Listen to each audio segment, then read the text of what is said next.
Hi, I'm Jamie Nolan, and welcome to Into the Woo podcast. Each episode, I will interview people whose journey through life hasn't always followed the normal path. We will take you on this journey into spiritual practices and holistic therapies outside the norm. My mission is to demystify these powerful ancient tools for transformation through intimate conversations with masters, healers, and teachers. We will confront the myths and the rumors about the woo practices so we can break through to genuine understanding and authentic engagement. So glad you have joined us. Now, let's go into the woo. Hello and welcome back to Into the Woo. Today we have the magical Allie with us. She is going to introduce herself because she's so magical I can't tell you all the things about her. But I am very excited to have her actually in-house, and we are going to be actually recording together instead of in two separate places. So it's really cool to have you here. Yay! Thank you for coming, and You're welcome. let's hear about all your magical ways. All right. Hi, everybody. I'm Ali Yani. I am a cranial sacral therapist, a ceremonialist, a women's wisdom practice, everything. I do tons of work with children and in the field of obstetrics and women's health. And I love what I do because it's so juicy and fun. And this is exactly why I wanted to have you on here. You are always doing such cool things, and your work is so good. It's just feels so good to have the work done on you and to be able to send people to you, because I know then they will be taken really good care of. So how does one get here? I think, like so many of us, this is not my first way of being, my first occupation. I started as an architect. Right? And life happened, and I had some health transitions going on in my family, and it made me realize, like, all right, I think I've hit the highest I want to go here, so I get to do something else. And so I started exploring, and I started learning a form of trauma release body work while working 40 hours a week, doing architecture and building schools. And then eventually things happened. My brother passed away. I got pregnant, and I was done. I wanted to do something else. And birth was that first rite of passage that was the transition into something else. And so I just started searching for what my medicine was, because I always had it in my hands. I always had it in my heart. I've been talking to spirits and angels and guides and plants since I was a kid. And it was just time to go back to me. Yeah. So good. So, okay, let's back up to when you were a kid. Yeah. How did you feel as a kid? Did you feel like a normal kid, or were you like, oh, I'm doing all kinds of weird stuff? I can't imagine you as like a totally normal kid at all. Like, I don't know. So I hung out with the adults. Okay. My whole beginning years until about teenage years. And then I was like, I really don't fit in here. I'm a stranger in a strange land. And it was just, I was different. And I had to escape Miami often and go to North Carolina and hang out with my family, because I could hear so much. There was noise all the time from the city. And I had to get away because I could feel it. It was just... So you're originally from Miami? I am. I'm like the only person from Miami here. But I'm the firstborn in Miami. Okay. Yeah. Or in on my father's side in the U.S. Oh, wow. Yeah. All right. And then North Carolina is where your mom is from? My mom has traveled from California to North Carolina to Florida, and my father's from Lebanon. Wow. Yeah. It's an interesting mix right there. I know. So my escape is always to the aunts and the elders of the family, to go play in the woods or go to the river or go be in the mountains. And somehow I'm still here. Because you are needed here. I think that's really what it's about, is right now I'm still in service here. Yes. Yeah. So, all right. So when you escape to the woods, where do you feel like most called? What's the calling? Meaning the location or the reasoning? Both. Okay. So my reset is always outside. So I'm either on a trail somewhere, or there's a really specific spot on the American River in Northern California that I go to and get really quiet and still, or go rafting, because that's the place that I can hear the mountains talk and I can hear the river talk. And so when I get there, it's like we are having this conversation and I'm getting clarity. And when I go to North Carolina, I'm in that space because of the space that my aunt holds, because she's my teacher. I'm in the space between spirit and human. So it's this floaty space of like direct connection and clarity just from being in the home.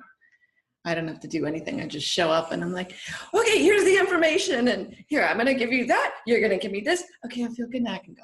Nice. Yeah. So good. It's so good. So how did you first how did you like transition from like, I'm kind of a strange kid to, oh, this is work. This is the work I want to be doing? That's a good question. I think I dabbled a lot. I was meditating at 15, doing yoga at 15, and levitating out of my body at 15. And then I was like, oh, I don't think I should be doing this. I better come back down. And I remember my aunt handing me a rose quartz and saying, you need to wear this all the time because you don't stay in your body. Oh. And I didn't. I was bored. And so bored. So I left all the time.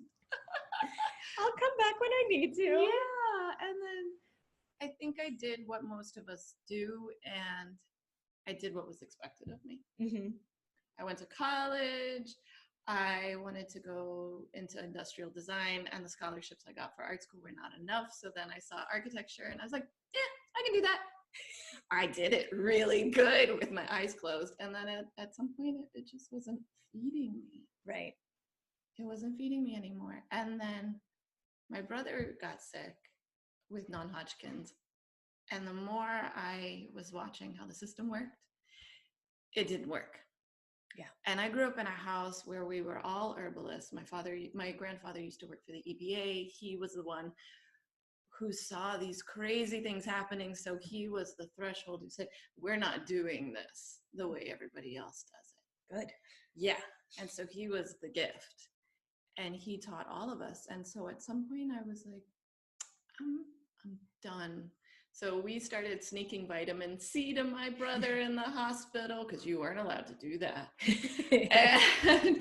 and all kinds of things. And I started doing energy work with him and body work. And it was literally like the nurse would come in and, we're doing nothing. Just touching my brother, not really. Just here's some food that I packed with medicine. Yeah. And energy and love. And then when he transitioned, I immediately got pregnant because I was in mourning and I wasn't paying attention. Yes. And, the story is that my brother pushed my son down the rainbow. Because he was the one who brought the light back for our family. And then once I went through that death, that psychic death that occurs with birth, and it'll happen in every in every birth there's a death, because we can't be who we were ever again. Yes. After we have each child. How come that is never talked about? I don't know, but it's my mission. Good. I prepare women. I tell them, like, who you know yourself to be will not be who you are. And that's okay. And it starts in pregnancy, and it takes 2 years postpartum to climb out of your labyrinth and figure out who you are, who you want to be, who you are as a parent, who you are as a woman. And I think that transition takes even longer if no one tells you. Oh yeah, and it's scary as hell because you feel terrifying. Like you're going insane, and you're not going insane, you're rebirthing. Oh, okay. Yeah. Can you say that again? You're not going insane. When you have a baby, you are rebirthing yourself. There is the death of the maiden and the birth of the mother. Oh my God, this is so good. Yeah. Okay. So For all the people that are not going insane, all the women that have been told they're going insane, they're not going insane. They're not going insane. They're figuring out. So we come in and we want things a certain way. We know that it works a certain way. And then when we have a child or we get pregnant, everybody starts telling you, this is how you have to do it. This is how you have to do it. And then you get to say, thank you so much for your information. I know it comes from a place of love. That one I'm going to put over here. And that one I'm going to put over here. And that one, I like this part, but not that part. So I'm going to piecemeal who I want to be. Part of postpartum and part of getting pregnant is saying no. Saying no to other people's opinions, other people's crap. Yeah. And figuring out who you are, because you are being reborn as a new woman. And birth is a ceremony. It's not just a rite of passage. It's a ceremony that as essence and presence of birth is the deepest connection to mother that you'll ever have. Because she'll hold you, but she is raw. And you have to surrender, or you can pretend like you don't want to surrender. Then it's just going to be harder. Yeah. Then the lessons just come a little harder and faster. They come a little harder and faster. And the quicker you surrender, the quicker you get to the other side. Where were you 13 years ago when I had a baby? Why didn't I know you then? I needed you then to just tell me all of this. Which is such, I think, good information to feel like you're not going crazy. It's huge. It's huge. And that's part of why I shifted into, like, I went into the lessons of birthing from within. I trained with Pam England, and I started doing birth classes because nobody was talking about this. And even, and especially not in Miami. Not in Miami. And even the prenatal moms who came that were coming from a classical allopathic hospital birth, they were not given any of this information because they got 15 minutes with their doctor. Oh, yeah. And that 15 minutes was, you're 39 weeks, we're going to schedule your whatever the doctor wanted. Yeah. Instead of like, you're in a really raw place. If you need to cry, I really want you to cry this week. I really want you to break down. And I want you to turn your cell phone ringer off because everybody's going to start asking how you're doing. This is the worst. Oh my gosh, this is your womb time. Like the nesting time is the womb time, but it's also it's the beginning of the ceremony. You jump in, you dive deep into the earth and into yourself and into your shadow, into your fear. I know. Let's just do more of that. More. I mean, the idea that to go back to the roots of all of these ceremonies and all of these things to bring back that part, I think is so important and so needed. There's this idea that you can just like, oh, well, you're just going to have a baby. You're just going to have a baby and you're just going to go back to work. Like, no problem. No. And everybody's all wrecked trying to just like hold it together. And meanwhile, there's always going to be an obstacle. It's either going to show up in pregnancy and birth and postpartum. All three. Or all three. And, and for some people, it's like great pregnancy, great birth. And then pushing is the struggle or the obstacle, or nursing is the obstacle. Whatever it is, it's like we expect that there is going to be an obstacle. And we get to embrace it and say, okay, this is part of my journey. This is part of my story. There's a lesson in it. It may suck. I'm not going to be shy about it. But on the other side of it, it makes you who you are. Yeah. That's big. Well, and also like acknowledging that you're going to evolve and change. Oh my God. And being able to be like not trying to stay the same. Yeah. Because I think that's the thing that happens is like, I got to get back to who I was. You don't fit in your body anymore after that. No. And I think that was a huge part of me changing my work.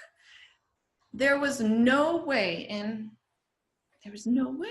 I could go back to doing what I did. I was already seeing how I couldn't sit in front of a computer anymore. Like at the office, I would get kind of grumpy and angry, and I would actually short circuit the computer like several times a day. You are all powerful, so I can see you're just sending all the electrical energy in. I can't wear a watch because I stop watches. And I would break every phone for like 6 months until iPhones came out. And it was just showing me like, you're outgrowing this. Yeah. And there's a big fear that comes with that for anybody is like, can I survive doing something else? Yeah. But then there's also the truth of like, I cannot show up any other way anymore. Like that old version of me is really, it's dead. Well, it's also the idea of like, I'm not really surviving right now. No. Like I'm barely hanging on by a tiny little thread. Like that's not really surviving. No. It's No, like, no, no. That's not making it. Making it. No. And at this point, nobody needs to make it. No. We get to show up completely full. And we may be like, the crazier and wilder I get, the more I feel at home. Yes. The more I can feel at home with myself. And so every time, even my work is always changing. And I'm in that point right now where I'm just like, I do it different. Okay, let me see if I can let go a little bit more. And a little bit more. And a little bit more. And can I soften? Can I trust? Can I have faith?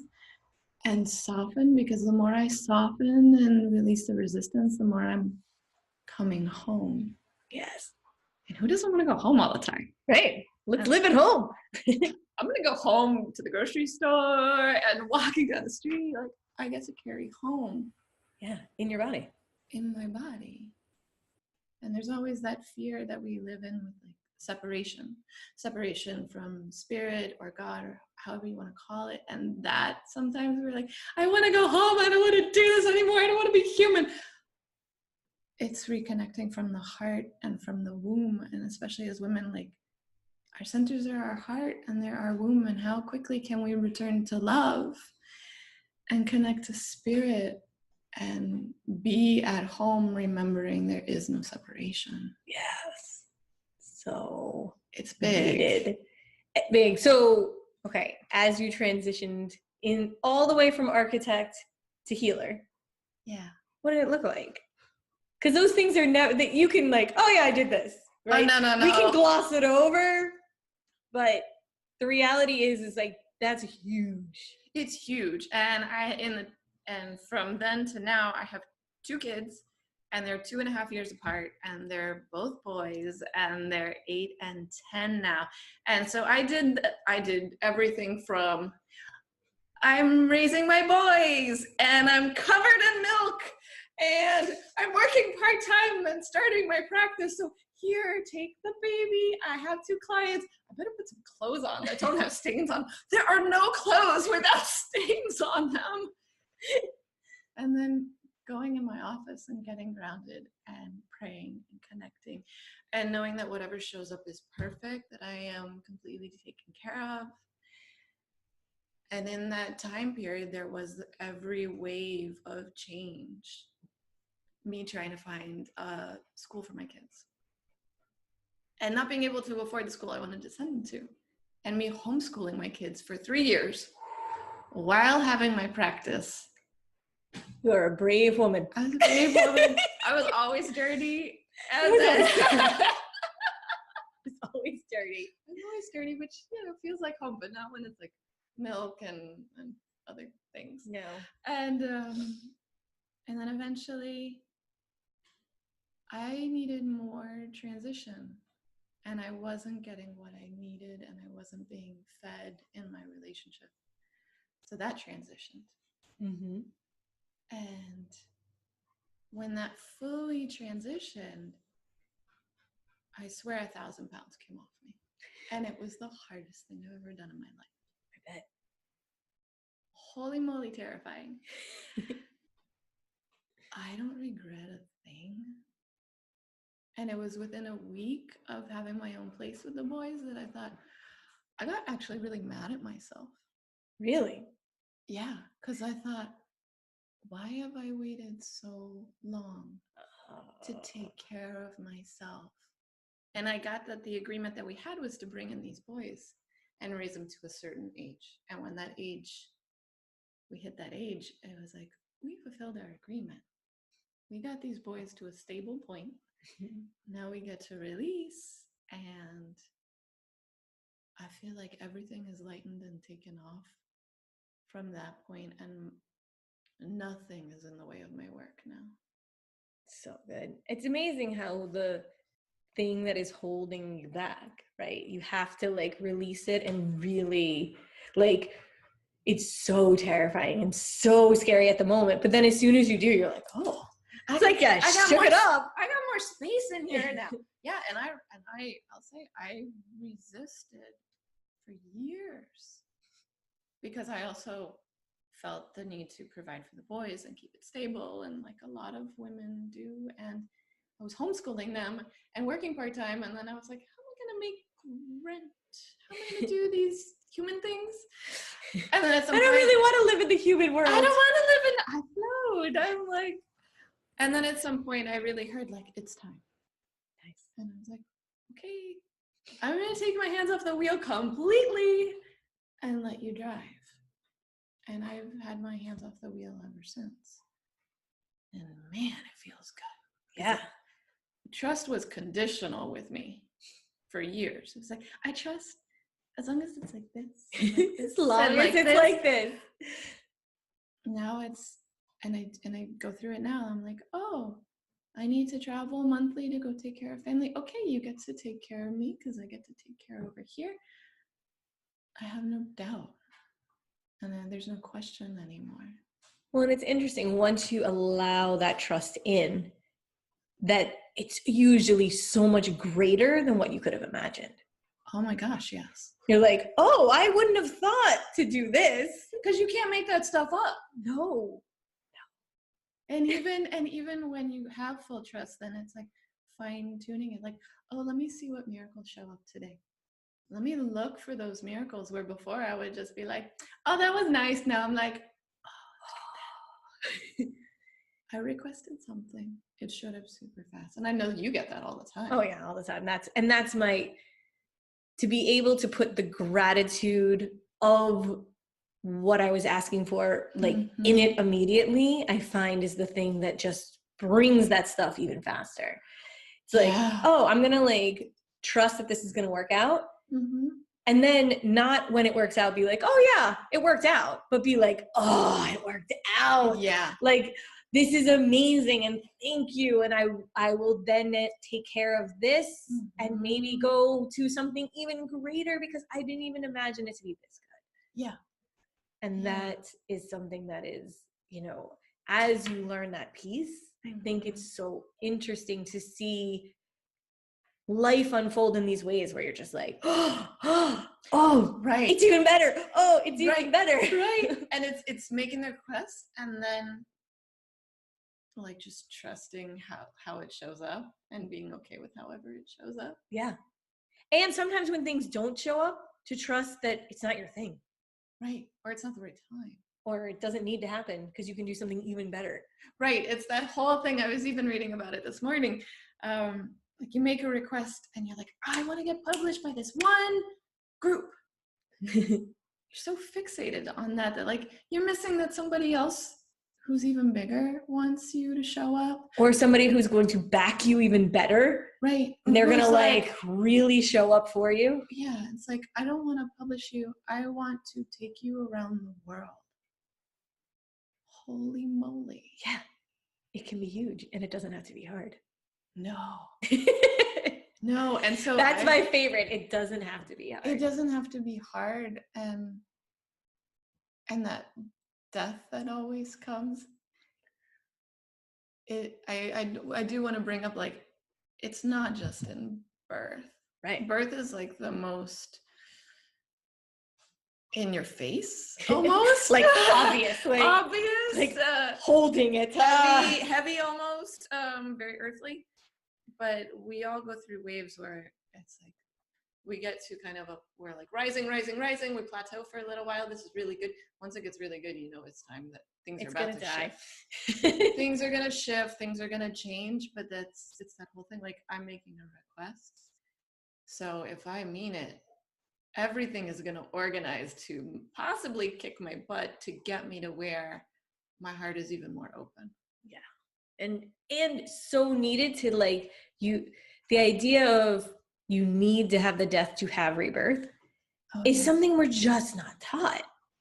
Yeah. It's like, oh, that's scary. It's too much. It's too many pieces. It's like, I want to hold on to it. But like, as soon as you release it, it's like, oh, this new thing is really cool. This new thing is really, really cool. And we make agreements to learn these lessons, and we don't make agreements about how we learn these lessons. Well, then the lessons just keep coming. Yeah. Bigger and better. Bigger and better every time. And usually way more painful. way more. You didn't get it the first time. Oh, here it is a little harder. Oh, wait, you're still resisting. Oh, here's a little more. Forget that one little piece. We're gonna fine tune that. Yeah, I mean, maybe that's why I have 3 kids. You know, I had to learn the rebirth part real solid. But I mean, even with me, the second rebirth was with my second son. I was gonna say it's not the second rebirth because I think I've died at least 5 times. With my second child, even that rebirth was very different. Oh yeah, that's the other piece. It's like, oh, I've had 1 kid, having 2 should be easy. It's not even close to easy. It's different. Having 3 is like a whole, like, oh, these things are all, and it's amazing to see, like, oh, every soul that comes to this earth is so different and needs such different things. And to be able to experience it that way. And you need to experience, like, the mother needs to experience it. Right. In a whole different way. They have different lessons, and I'm sure your kids are the same, where both of my kids are polar opposites. Their needs are totally different, and then it's, can I practice surrendering and providing at the same time and feeding them emotionally and energetically the way they need it? And yes. Wow. And it doesn't stop. No. Like, we have clients, they go home and love on their family, like our kids do not. Right, exactly. And I think that the thing that's interesting is like how you come in with such different needs, and like as a parent, how to parent the different people in different ways. Yeah. Like, oh, what does that look like? You know, like, oh, this kid needs this kind of attention. This kid needs this kind of attention. And what is like, and how do you do that while everybody exists in the same space? Right. Balancing. It's definitely the epitome of spinning plates. Yes. Yeah. And you know, you can control the spins. You're like, oh, okay. This one needs to go a little faster. This one needs to slow down. Yeah. So, all right. In your work right now, what's your transition right now? Where are you? Okay, so I am still seeing children and women for cranial sacral therapy, which is a mouthful to explain, but it's the balance between the physical body and the emotional and energetic body. So that's going on. And at the same time, I'm writing a book. And the more I speak in public and do workshops, the more I feel at home. So that's the transition right now, is to be of service in my practice still, and then to show up for my book, and then to show up for speaking. Yeah. Nice. Yeah. So I'm in that space of that dance and wiggle. Yeah. And I mean, what you are doing is so needed. It's just like getting in front of that audience. So thank you for doing your work, because it is such good work. So the final question I ask everybody is, what are you doing this year that scares you? I'm committed to getting on stage this year. So whether it's to dance or sing or do a TED Talk. Ooh, I know. I don't play small. You need a TED Talk. I am really called to do a TED Talk. The only thing I haven't figured out is what in the world I'm going to talk about, because there is so much information and so many gifts to share that clearly aren't mine, but I'm a vehicle for them. The path will narrow. Yeah. You will find it. Yeah. So I'm committed I really think it's going to happen by fall. I'm going to get on stage and all my awesome sisters are going to be in the front row. Yes. Shouting and making me laugh. Yeah. Amazing. So where do you hang out most? How can people find you? on the Instagram. I was going to say the Instagram is the way to go right now. And I'm at Wisdom of the Body, which is the company name. I physically hang out in my office at Bodhi Wellness in Coral Gables. And I'm always sitting in circle with women. That one's a little tougher to find me in because sometimes I share and it's a workshop, and other times it's for my own and my sister's healings. Nice. Well, we will link all of that in the show notes, and you will be able to find the magical Allie. Thank you so much for being here. This is so much fun. Yes. I love to play. And thank you for watching Into the Woo.